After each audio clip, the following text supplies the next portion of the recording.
Just gonna do a little walkthrough here of my Gottlieb Gold Wings project that is I finished a while ago and it's playing great. Got it opened up here so we can see what has been done to it. Sometimes it's just easier to take a video and show it than typing it all up. So I'll probably end up doing both though. So first things first is I sent out the boards for servicing. I'm pretty sure I sent all three boards, driver board, CPU, and soundboard. Yeah, I think I did. And actually the driver, I believe, and soundboard came back perfectly fine. And on the and then the CPU, well, there was some work done to that, and battery added. The what is that, CR20 22 or 32? So original battery's gone, and that's all been shopped up and just working great. There's a little daughter board that causes more troubles than it solves, so most people just disconnect it because it's better that way. I'm pretty sure. Oh yeah, I reflowed the headers on the power supply here and replaced the little potentiometer. That's about all you really ever have to do on those power supplies. So I did that, sent those boards out for professional servicing, and that's been all great. The ballast and fluorescent tube work fine. And as for the Playfield, let's take a little tour here. I stripped it down. Did I do any Playfield touch-ups? I don't think I did Playfield touch-ups because there are wear spots like that. See the numbers worn off there, and a little bit here, a little bit more there. And it's like gold.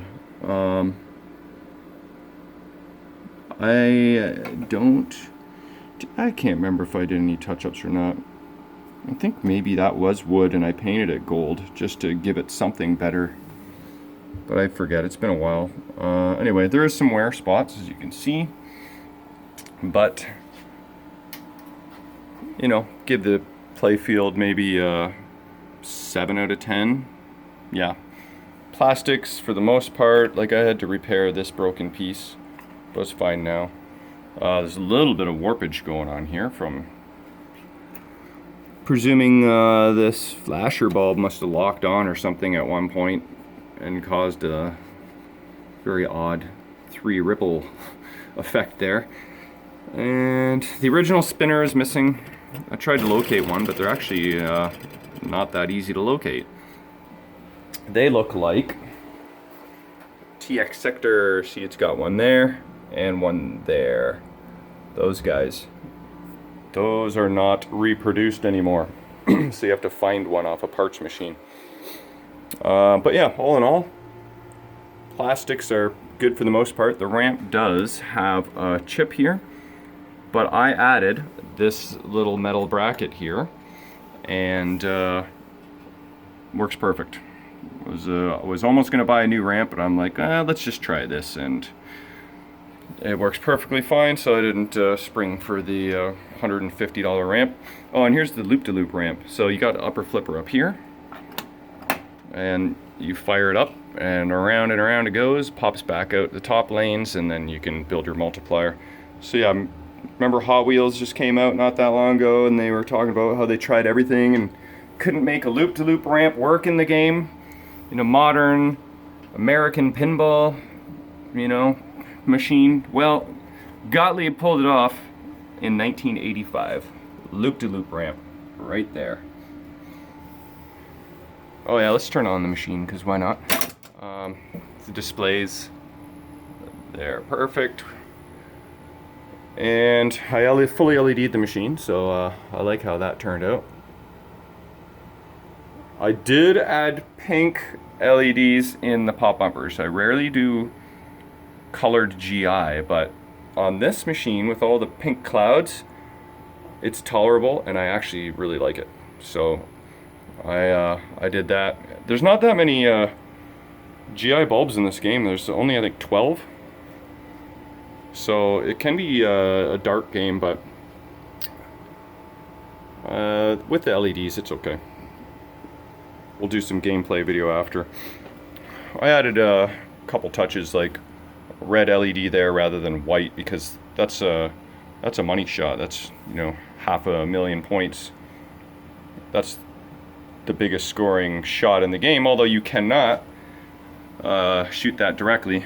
So you have to kind of bank it into this little hole there, and that's when I believe the siren goes off. But I have my siren disconnected because it's loud. But okay, let me just set this down for a minute. Okay, lift up the playfield. Okay, so you can see all the LEDs. I've been through this machine. Oh look, I gotta reattach that. Been through almost everything on this machine. Pop bumpers and flippers and new coil there. New lamp sockets. And for the first time I did the transformer ground mods. You can see how to do that. You type in Todd Tucky ground mods. He did a little tutorial on how to do that, and so I did that.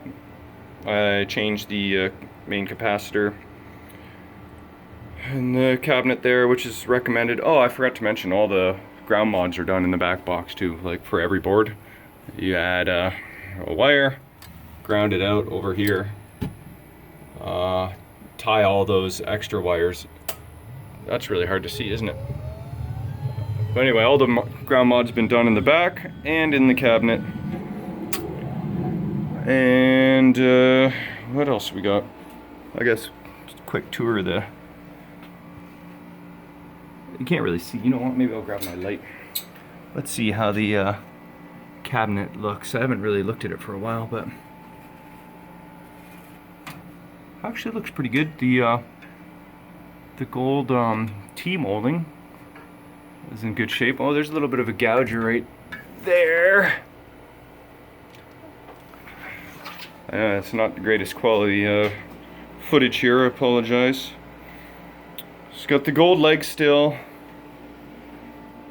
And even the side rails were gold. You can see it's worn off where people's hands have been for the last 30 years, 95, 05, yeah, about 30 years. Wait, 85, this is 85, 95, 2050, yeah, 30 plus years. And you can't really see there, but, so the cabinet's not that bad. The lock bar had most of the gold on it worn off. You can see where it's gold there. See a little bit of gold left there, but so I just polished the top of the lock bar so it's not like spotty, so it looks better that way. I just used some bulldog steel wool to do that. Okay, well, am I missing anything? Rebuilt the shooter rod, you know, like new barrel spring and cleaned that all up, and new rubber, of course, throughout. Maybe I'm gonna close this up. Well, I did have one issue that plagued me for a while. Just the way that these flashers work. Sometimes, see how there's two 44 style bulbs in place of a flasher in several of the inserts, so it behaves a little differently. And one of them, actually a few of them weren't working, but I believe I had to change one of the transistors on this little board, which took me a while to figure out that those are responsible for some of the flashers. This Gottlieb System 80, you know, it's got extra little boards here. This, I believe this board here is for the topper, which I didn't have when I got the machine. So that board is, I believe, completely redundant. And then you have all these boards as well. I think they are pop bumpers. Yeah, there's a lot of learning on this game. I've done a few System 80 Bs, but they all seem to be have their own little differences. Okay, let's close this up. I'll just fire on a game just so we can get a little taste of the action, and then I will do a gameplay video after with some little tutorial action. And there's the tunes Gottlieb loved to use in the early 80s.